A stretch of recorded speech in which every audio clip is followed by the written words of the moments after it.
இந்த சினிமாவில் ஹீரோயிசம்லாம் காட்டுவாங்க, பார்த்துருக்கீங்களா?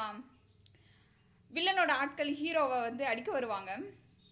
ஹீரோ ஒரு அடி தான் அடிப்பார், அப்படியே 10 அடி தூரத்தில் போய் பறந்து போய் விழுவாங்க. காரெல்லாம் பறக்கும், பூமி ரெண்டா பழக்கும். இதெல்லாம் உட்காந்து பார்த்துட்டு இருப்போம்.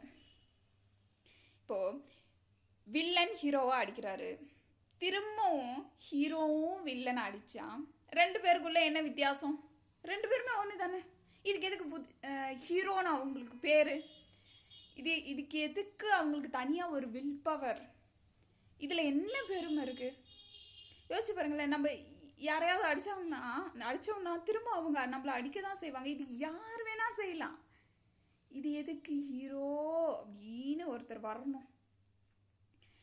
ஹீரோங்கிறது உடல் வலிமை பொறுத்தது கிடையாது. அவங்க மனம், அவங்களுடைய எண்ணங்களின் உயர்வு, அவங்களுடைய பக்குவ நிலை,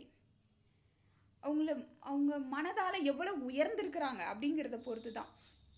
அதாவது அடிக்கிறதுக்கு பெருசாக பலமோ வில் பவரோ இதெல்லாம் தேவையில்லை. ஆனால் நமக்கு கஷ்டம் கொடுக்குறவங்களை பொறுத்துக்கிறதுக்கும் அவங்கள மன்னிக்கிறதுக்கும் திரும்பவும் அவங்களுக்கு நல்லது செய்யறதுக்கும் தான் நமக்கு பெரிய வில் பவர் வேணும். அதுதான் பெரிய விஷயம். அது யாராலையும் அவ்வளோ ஈஸியாக முடியாது இல்லையா? ஸோ அப்படிப்பட்டவங்க தான் ஹீரோ. ஸோ மனதால் எந்த அளவுக்கு உயர்ந்திருக்காங்க, அவங்க மன வலிமை எந்த அளவுக்கு இருக்குது அப்படிங்கிறது ரொம்ப அவசியம். சரி, அடிச்சுக்கிட்டே இருந்தால் அடி வாங்கிட்டே இருந்தால் அடிச்சுக்கிட்டே தான் இருப்பாங்க. அதை நம்மளை தற்காத்துக்கவும் தெரியணும், பொறுத்துக்கவும் தெரியணும், மன்னிக்கவும் தெரியணும், திரும்பவும் நல்லது செய்யவும் தெரியணும்.